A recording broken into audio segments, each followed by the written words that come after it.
So what happened? 2 weeks ago, Rylan decided to go on this morning. It was Wednesday, the 27th of August, and spew all this racist, anti-immigrant BS. And it just really made me think about of how racism is a part of the fabric of what it means to be British.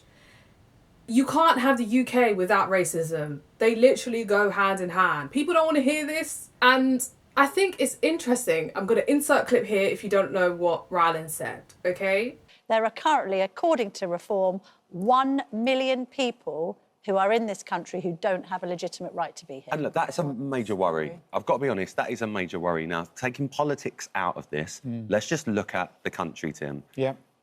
This country is built on immigration, It legal is indeed. immigration. You know, a lot of the nurses, the doctors that have saved my mum's life have come over here from other countries, are living a great life. They're paying into this tax system. They're helping this country thrive.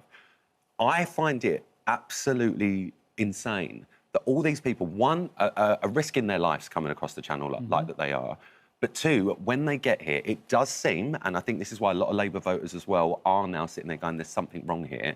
It seems, welcome, come on in. This is the narrative we're being fed. Yeah. Here's the hotel. Here's the phones. Here's the iPad. Here's the NHS in reception of your hotel. Here's 3 meals a day. Here's a games room in the hotel. Have a lovely time and welcome. And then there's people that have lived here all their lives that are struggling. Yeah. That are homeless. Let's not even discuss our homeless. That are people living on the streets, veterans, all of this. I think one of the things that really stood out that bothers me every time there's a conversation around immigration is this categorization of good and bad immigrants. When my mother was in hospital, she had people who were immigrants helping her, and I'm thankful to them. However, it's very much I'm not racist, but, and one of the things that I really wanted to underline is that as an anti-capitalist, human value is not defined by our ability to work or contribute to the economy, okay? All humans have intrinsic value.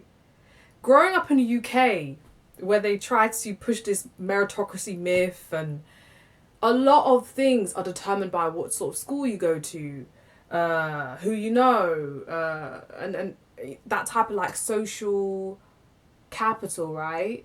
But why they don't want to hear that is that they believe that their value is determined by their race. Their value is determined by how much money they have in their pockets, how much their mummy and daddy are able to give them money towards their rent and help them buy a house. Everyone deserves to be housed. Everyone deserves to have access to food and to be able to live in dignity.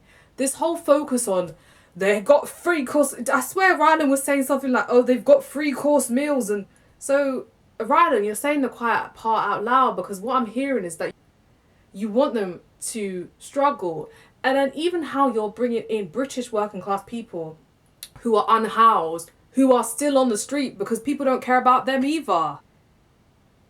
People treat homeless people like they don't matter because they don't have housing, because they don't have they don't have an influence in a way that, for example, the Prime Minister with all that status, the sort of the way that Keir is smirking, he don't care if people don't like him because he has power, he has influence. Meanwhile, people are being attacked on the basis of their identity, and this is across multiple identities right now with the rise of fascism. Reform and the current wave that is happening right now is not new. It's always been present.